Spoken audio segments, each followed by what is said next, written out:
Hello students, अस्सलाम वालेकुम। Welcome to physics mentor. हम लोग आज चैप्टर नंबर 5 का लेक्चर 2 देखेंगे। और लेक्चर 2 शुरू करने से पहले मैं आपको लास्ट लेक्चर 1 में आपसे एक सवाल पूछा था और सवाल के जवाब को बहुत से स्टूडेंट्स ने कमेंट किए, कुछ ठीक कुछ गलत, कुछ ने नहीं किए होंगे। तो मैं आपको उसका करेक्ट ऑप्शन बता देता हूँ। ये है जी उसका करेक्ट ऑप्शन। तो चलें आज अपना काम शुरू करते हैं। आज के दिन हम लोगों ने relation between angular and linear quantities देखना है, यानी कि लीनियर और एंगुलर डिस्प्लेसमेंट के दरमियान क्या रिलेशन है, नंबर 1। लीनियर और एंगुलर वेलोसिटी के दरमियान क्या रिलेशन है, नंबर 2। और लीनियर और एंगुलर एक्सेलरेशन के दरमियान क्या रिलेशनशिप है, नंबर 3। तो सबसे पहले तो लीनियर एंड एंगुलर डिस्प्लेसमेंट के दरमियान रिलेशनशिप देखें। मैथमेटिक्स तो खैर हो जाएगी, लेकिन अगर आप सोचें कि एक स्टूडेंट है और वो अपने स्कूल, वैसे तो कोरोना है स्कूल नहीं जा रहा होगा, लेकिन आप अज़्यूम कर लें कि वो जा रहा है और वो मोटरसाइकिल पर जा रहा है। मोटरसाइकिल के टायर घूमते हैं, लेकिन उसके बावजूद वो ट्रांसलेशनल मोशन करता हुआ अपने स्कूल पहुंच जाता है। यानी रोटेशनल मोशन का ट्रांसलेशनल मोशन के साथ कुछ लेना देना है ज़रूर। तो चलें, सबसे पहले तो यही बात आपकी टेक्स्ट बुक में लिखी भी हुई है कि ट्रांसलेशनल और रोटेशनल मोशन के दरमियान रिलेशनशिप है। इस बात को मैथमेटिकली कुछ इस तरह से मैं बयान करूँगा। सबसे पहले तो इस पिक्चर को देखें। यहाँ एक स्टोन अज्यूम कर लें जिसे स्ट्रिंग के साथ यहाँ बांध दिया गया है और वो एंटी क्लॉकवाइज डायरेक्शन में उसको कोई घुमा रहा है। एक्सिस ऑफ रोटेशन ये है, ये इसकी इनिशियल पोजीशन, ये मैंने आर रेडियस को रिप्रेजेंट किया हुआ है।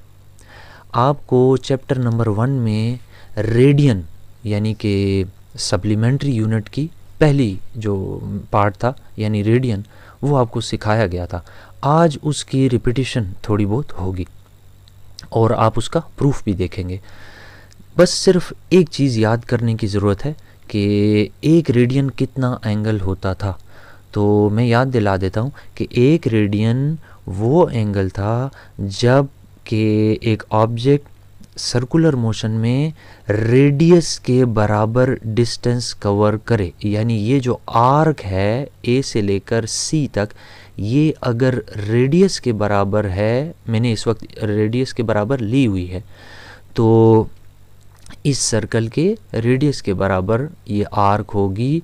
तो यहाँ जो एंगल बनेगा वो 1 रेडियन होगा। This was the definition of 1 radian.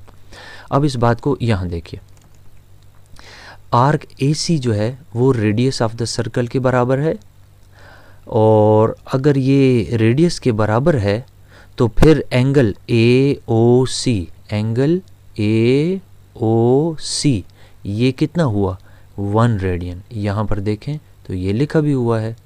तो मैंने एंगल AOC को 1 रेडियन लिया। फिर उसके बाद आप एक और आर्क कंसिडर करें कि हमारा ऑब्जेक्ट ए से लेकर चलता हुआ पॉइंट बी तक आया। अब ये रेडियस के बराबर डिस्टेंस कवर नहीं किया इसने, तो मैंने फिर इस आर्क का नाम AB आर्क जो है इसका नाम मैंने S रख दिया। ये रेडियस के अलावा कुछ और वैल्यू है, सो इसका नाम हमने जर्नल S कर दिया। तो इसका जो बनाया हुआ एंगल है ये तो 1 रेडियन नहीं होगा, सो इस एंगल का नाम मैंने थीटा रख दिया। ठीक हो गया। तो ये ज़रा 4 चीज़ें देख लें। आर्क AC है, उसका बनाया हुआ एंगल 1 रेडियन है। आर्क AB है जिसे शॉर्टकट में S बोला है, इसका बनाया हुआ एंगल थीटा है।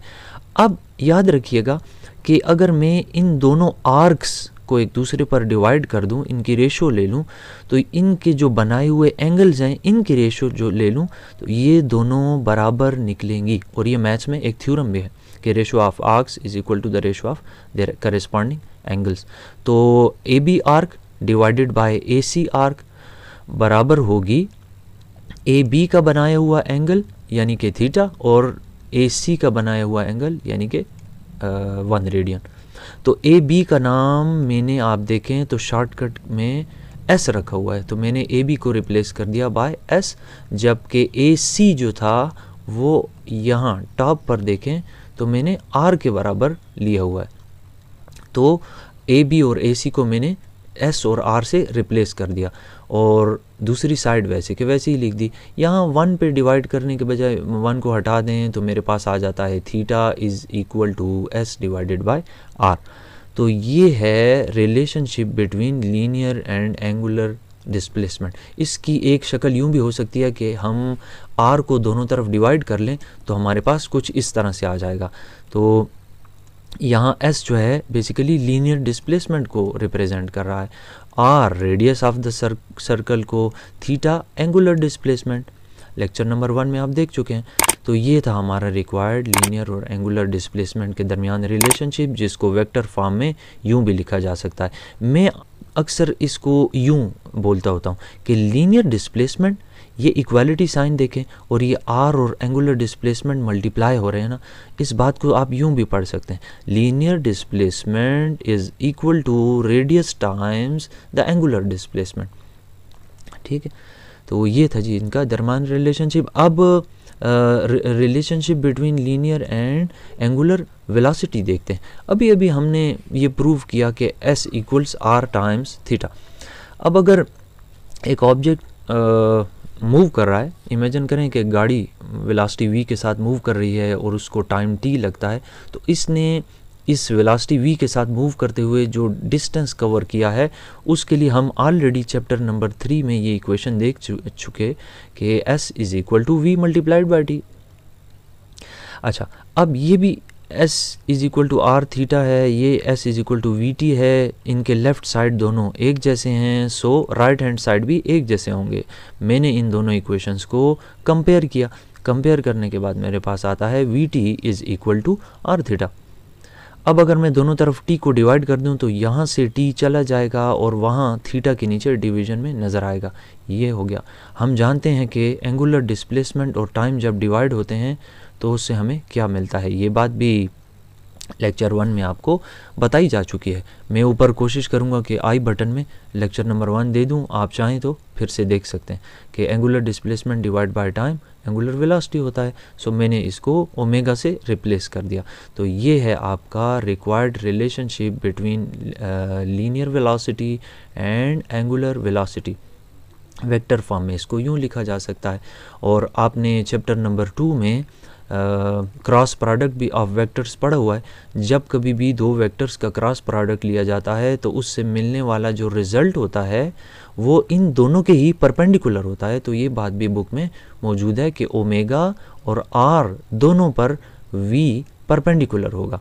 यहाँ इस पिक्चर के अंदर वो ये दिखाने की कोशिश कर रहा है कि ये जो टायर है ये घूमता है लेकिन ये गाड़ी ट्रांसलेट करती है फॉरवर्ड डायरेक्शन में।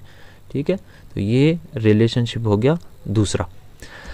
अब relationship between linear and angular acceleration देखते हैं। इसके लिए बहुत आसान डेफिनेशन ऑफ एक्सेलरेशन से शुरू कर लेंगे। आप जानते हो कि एक्सेलरेशन बराबर होता है time rate of change of angular velocity और मैथमेटिकली उसको यूँ लिखा जाता है। डेल्टा वी को मैंने इस तरह से रिप्रेजेंट कर दिया, वी एफ माइनस वी आई। अभी अभी हमने देखा है कि v को यूँ लिखा जा सकता है ओमेगा क्रॉस r। तो मैंने वी एफ की जगह ये रिप्लेस करना है, वी आई की जगह ये रिप्लेस करना है, ओमेगा आई और ओमेगा एफ से रिप्लेस कर देंगे। अच्छा, तो ये जब मैं दोनों यहाँ इस इक्वेशन में पुट कर दूँ तो मेरे पास कुछ इस तरह से इक्वेशन आ जाती है। देखिए, omega F cross R minus omega I cross R divided by time. अब आर तो आपको कॉमन नज़र आ रहा होगा, आर को कॉमन निकाल के बाहर रख दें, omega F divided by omega I divided by T. तो ये बेसिकली एंगुलर एक्सेलरेशन है। आपने इसको इस शक्ल में भी देखा होगा जो कि अल्फ़ा के बराबर है। ये भी लेक्चर नंबर 1 में पढ़ाया जा चुका। तो लिहाजा इसको रिप्लेस कर देंगे बाय अल्फ़ा। तो ये हमारे पास आ गया the relationship between linear and angular acceleration. अब यहाँ पर ए अल्फ़ा और आर जो हैं वो क्रॉस प्रोडक्ट है, तो साइन थीटा आएगा, साइन 90 1 होता है, तो साइन थीटा को अगर 1 पुट कर लें यानी कि थीटा को 90 डिग्री ले लें तो आपको सिर्फ स्केलर फॉर्म में भी मिल सकता है। तो ये स्केलर फॉर्म सबसे ज़्यादा यूज़ होती है, इसलिए इस फॉर्म में रख लेना अपने पास ज़्यादा अच्छा है, अदरवाइज़ दोनों फॉर्म्स आपके सामने। अच्छा, मैं यहाँ पर इस टॉपिक को वाइंड अप करने से पहले एक 2 क्वेश्चंस और आपके लिए लेकर आया हूँ, और ये हमारे आज ही के टॉपिक से रिलेटेड हैं, लेक्चर नंबर 1 और लेक्चर नंबर 2। अगर आप समझ चुके हैं तो आप इसका जवाब होपफुली के देख सकेंगे, और आपने जवाब देना है क्वेश्चन नंबर 1 और क्वेश्चन नंबर 2 का कमेंट सेक्शन में। कहता है the angular displacement covered by seconds hand of a watch after 15 seconds is.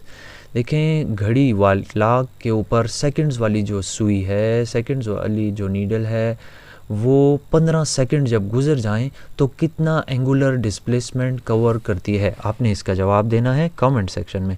और दूसरा क्वेश्चन कहता है the angular acceleration of hours hand of a watch after 2 hours is. आप जो घंटों वाली सुई है ये बताएं कि जब 2 घंटे गुजर जाएं तो वो कितना एंगुलर एक्सेलरेशन कवर करता है।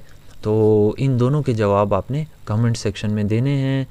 मैं यहाँ पर आज के लेक्चर को ख़त्म करता हूँ। हमारा नेक्स्ट टॉपिक होगा centripetal force and centripetal acceleration.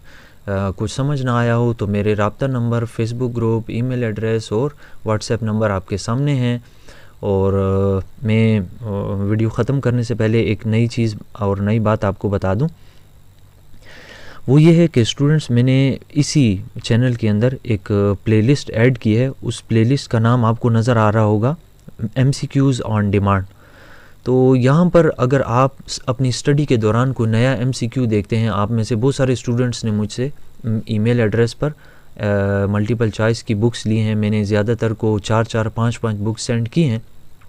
तो उनको अगर आपने स्टडी किया है, आपको समझ आ रहे होंगे, कुछ नहीं आ रहे होंगे, ज़ाहिर बात है कुछ थोड़ा बहुत गाइडेंस भी चाहिए होती है। तो अगर आपको वो क्वेश्चन नहीं आते तो मुझे आप किसी भी मेथड के ज़रिए, चाहे आप व्हाट्सएप के ज़रिए, ईमेल के ज़रिए, फेसबुक ग्रुप में ऐड कर दें, अपने क्वेश्चन को पोस्ट कर दें।